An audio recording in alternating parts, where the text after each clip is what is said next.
You can see her hand before you see her face. It hovers an inch from a stranger's robe, fingers trembling, caught in the half-second before touch. Around her, the street in Capernaum is shoulder to shoulder, merchants shouting prices, children weaving between legs, dust rising with every sandal that hits the ground. Picture yourself standing in that crowd for a moment. You would never notice her. That is exactly the point. She has spent 12 years learning how to disappear in a crowd like this one. 12 years of stepping aside before anyone can step aside from her first. And now she is doing the one thing she has been forbidden to do for over a decade. She is reaching toward another human being. You need to understand what that hand is risking before it ever makes contact. In her world, a single touch from her body makes anyone she touches unclean. Not dirty, not embarrassing. Unclean, cut off, ritually, from temple, from family meals, from the ordinary rhythms of belonging. She has cost people that before. You can imagine the conversations that followed, the apologies, the distance people kept after. She knows exactly what happens next if she is caught reaching for a rabbi in the middle of a crowded street. She reaches anyway. Here's what you're not expecting. Of every person who ever reached for Jesus in the Gospels, the sick, the grieving, the doubting, the ashamed, there is exactly one touch he stops mid-motion. One person he tells, gently, not to hold on. We are going to get to that moment. But not yet. First you need to see how many hands reached for him, and what every single one of them was risking. This is not a story about miracles.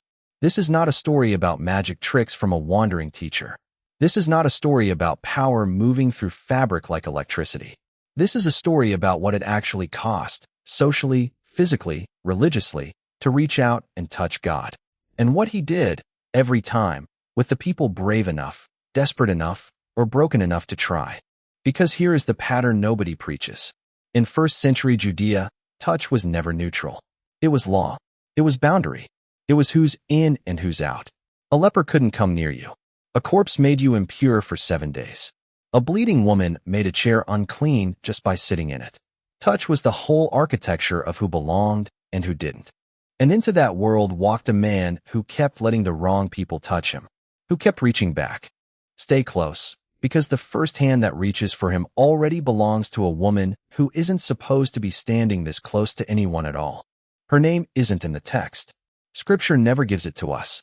Later Christian tradition will call her Veronica, but for now, in Mark's account, she is simply a woman who has been bleeding for 12 years. 12 years. Sit with that number for a second. Think about what it means for a body, for a bank account, for a marriage, for a place at the table. She has spent everything she owns on physicians who made things worse, not better. She cannot enter the temple. She cannot sit at a family meal without making the food unclean. She cannot hug her own children without passing the impurity forward, like a debt she never chose and can't stop paying. You try to imagine 12 years of that, of flinching every time someone leans in for a hug, of setting your own plate a little further from everyone else's. She has been untouchable for over a decade, in a culture built entirely around who is allowed to touch whom. And she has heard about a rabbi walking through Capernaum who heals people. So she does the math that desperate people do. If I can just touch the edge of his robe, not stop him, not ask him, not make him choose, publicly, whether to help someone like her.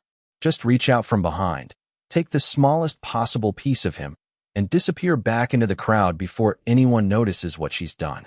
The Greek word for what she reaches for is kraspedon, the tassel, the fringe sewn onto the corner of a Jewish prayer garment, commanded back in the book of Numbers as a reminder of the law.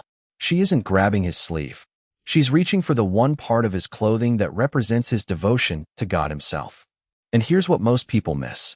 The moment her fingers close around that fringe, under the law she has lived under for 12 years, she has just made Jesus unclean. That's how the system worked. Uncleanness moved outward, from her to him, like a stain spreading across fabric. She hasn't just risked being caught. She has risked contaminating a rabbi in front of a crowd that could turn on both of them. Jesus stops. He turns. Who touched me? His disciples think it's a strange question. Dozens of people are pressing against him from every direction. But Jesus knows the difference between being bumped and being reached for.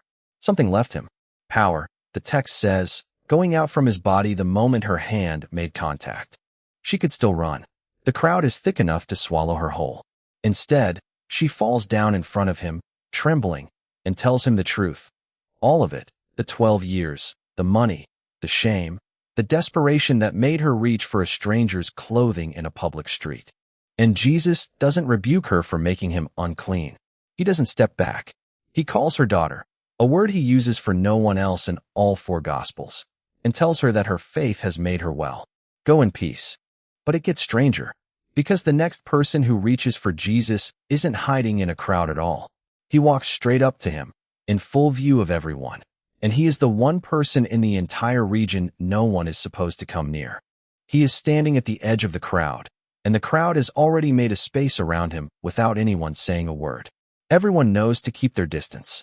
That's the rule, and it isn't cruelty, it's quarantine. Under the law, a man with his condition has to tear his clothes, cover the lower part of his face, and cry out, "Unclean, unclean," wherever he walks, so that no one accidentally comes near him. He can't live in town. He can't worship at the temple. He can't hold his wife's hand or hug a child without putting them at risk of the same exile he's living in. Try to imagine what that does to a person over years, not days. You wake up every morning already rehearsing the warning you'll have to shout at strangers. You watch parents pull their children to the far side of the road before you've said a word. You learn, eventually, to expect nothing else. That is the man walking toward Jesus. Josephus, writing decades later as a Jewish historian, describes just how strict this exclusion was. Lepers weren't allowed to enter towns or camps at all, kept entirely outside the boundaries of ordinary life. This wasn't one rule among many. It was one of the harshest boundaries in the entire system. And this man walks straight toward Jesus anyway. He doesn't reach from behind, hidden in a crowd, the way the bleeding woman did. He kneels down in full view of everyone and says the thing every person with his condition has learned never to say out loud to someone healthy. If you are willing, you can make me clean. Here's the moment that should stop you. Jesus doesn't tell him to wait at a distance while healing happens from 10 feet away, safely, the way you might expect a compassionate but cautious teacher to do it. Mark's gospel tells us Jesus reaches out his hand and touches him. Before the healing, before the disease is gone, he touches a man that an entire society has been taught, for good reason, never to touch. For a moment, by every rule anyone watching has ever lived by, Jesus is now the unclean one. You can imagine what that touch must have felt like on skin that hadn't felt another person's hand in years. Not a diagnosis, not a transaction. Contact, first, before anything is fixed. Jesus says, "I am willing. Be clean." And the disease leaves him. But notice what happened in what order. The healing wasn't the point where Jesus decided this man was worth touching. The touch came first, while he was still contagious, still excluded, still exactly the kind of person the whole town had been trained to step away from. Here's the pattern nobody preaches. Twice now, someone has reached for Jesus, or been reached for, in a way that should have made him unclean by every measure his culture had. And twice now, instead of the impurity moving into him and staying there, something has moved the other direction. Wholeness spreads outward from him, faster than uncleanness ever could. And it's about to happen a third time, this time inside someone's home, standing over a body that has already stopped breathing. Jairus doesn't hide who he is. He can't. Everyone in the synagogue knows his face. He's one of its rulers, a respected man, the kind of person whose approval means something in this town. And he is on his knees in the dirt in front of a traveling rabbi that half the religious establishment already distrusts. You have to picture the position that puts him in. Every colleague who ever nodded to him with respect could be watching right now. If you've ever sat in a hospital waiting room and felt every rule you normally live by shrink down to nothing, you already understand Jairus. Titles don't matter there. Reputation doesn't matter there. You'll say anything, kneel anywhere, ask anyone, if there's even a small chance it saves the person you love. His daughter is 12 years old and dying. Whatever pride Jairus has built over a lifetime of standing in that synagogue, he leaves it behind the moment he falls at Jesus' feet and begs him to come lay hands on her. Jesus goes, but on the way, word comes that changes everything. The girl has already died. Don't bother the teacher anymore, the messenger says. She's gone. Here's something most people rush past. Jesus doesn't turn around. He tells Jairus one thing. Don't be afraid. Just believe. And he keeps walking toward a house that now holds a corpse instead of a sick child. You have to understand what a dead body meant under the law. Jairus had spent his whole life inside. Contact with the dead was the single most defiling thing a person could do. 7 days of impurity, minimum. Priests were forbidden from touching a corpse at all, except for their closest family. This wasn't a minor rule you could bend for a good reason. It was one of the deepest lines in the entire system. Jesus walks past the mourners already wailing in the courtyard, past the people who laugh at him when he says she's only sleeping, straight into the room where the girl's body lies still. And he takes her by the hand. Not a word of power spoken from across the room. Not a command shouted safely from the doorway. He takes a dead child's hand in his. The same kind of hand a father holds crossing a street. The same kind of hand a mother checks for a pulse in the middle of the night. Talitha Koum, he says. Little girl, get up. And she does. Mark tells us she got up immediately and started walking around, and that everyone was overcome with amazement, the kind of amazement that comes from watching something happen that isn't supposed to be possible. 3 touches now. A woman whose touch should have made him unclean. A man whose disease should have made him unclean. A child whose death should have made him unclean beyond all the others. And every single time, uncleanness didn't win. Life did. If you're keeping track, that's the pattern, and you'll want to remember it, because it holds for the rest of this video. Every law built to protect the healthy from the sick, the clean from the contaminated, the living from the dead. Jesus keeps walking straight through it, and instead of being pulled down into their condition, he pulls them up into his. Stay with me, because it's about to happen again, and this time, the person receiving his touch isn't someone begging for help. He's someone actively trying to arrest him. If this pattern is catching you off guard the way it caught me, go ahead and hit subscribe, because you're only halfway through what these hands did. The garden is dark, and it's about to get violent. Judas has already done what he came to do. The kiss, the signal, the betrayal sealed with the most intimate gesture available to him. Now a crowd is closing in around Jesus, armed with swords and clubs, sent by the chief priests to take him by force. Torches flicker between the olive trees. You can hear armor shifting, feet crunching over roots in the dark, voices low and tense. And Peter, who has spent 3 years watching Jesus heal the sick and raise the dead, does the only thing he knows how to do when the person he loves most is under threat. He draws a sword. He swings.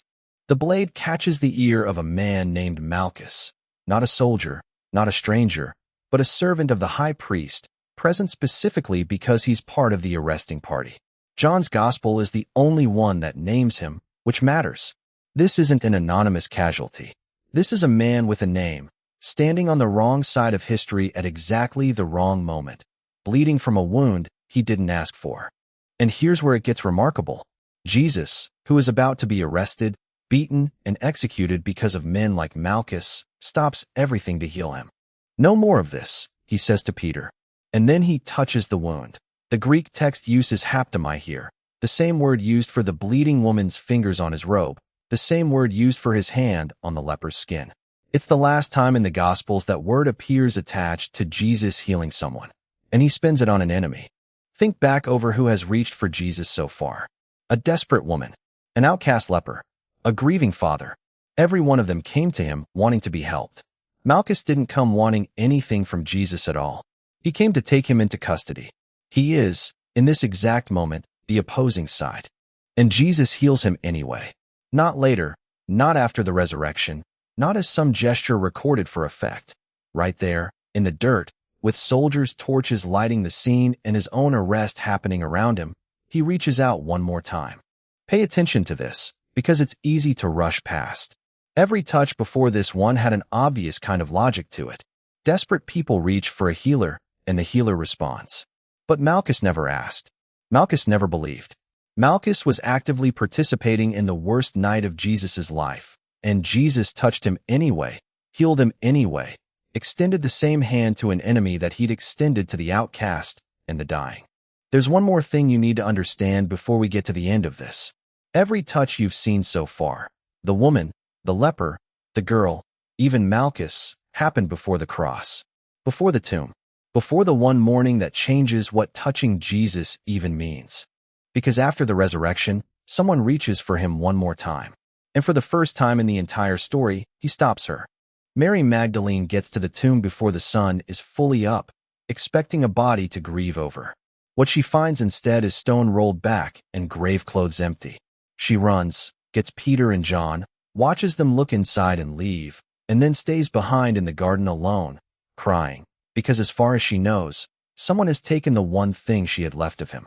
Then she turns and sees a man she assumes is the gardener. He asks her why she's weeping, and then he says one word, her name, Mary. She recognizes his voice before she can process anything else, and everything in her reaches for him. This is the woman who followed him from Galilee, who stood at the foot of the cross when most of the others had run, who came to a tomb before dawn to grieve a body properly, because she couldn't do it while he was still breathing. Every instinct she has says, hold on to him. Don't let go this time. And this is the moment. Remember the hand you saw reaching for a robe at the very beginning of this video, the one touch we said we'd come back to? Here it is. Jesus stops her. Do not hold on to me, he says. In the Greek, it's closer to stop clinging than a flat command never to touch him at all. Mamau haptu, the same root word, haptomai, that described the bleeding woman's fingers on his robe and his own hand on the leper's skin. The word that meant healing every other time it appeared in this story now means something different. Not don't come near me. Stop holding on the way you're holding on right now, because something bigger than what you're grabbing for is happening. He isn't rejecting her. He's telling her the relationship is about to change shape. He is ascending to the Father, and clinging to a body in a garden isn't going to be the way forward anymore. This is not a story about a woman being pushed away. This is not a story about Jesus recoiling from grief. This is not a story about touch finally becoming dangerous after 4 accounts of it being safe. This is a story about the one moment where holding on had to give way to something that couldn't be held at all.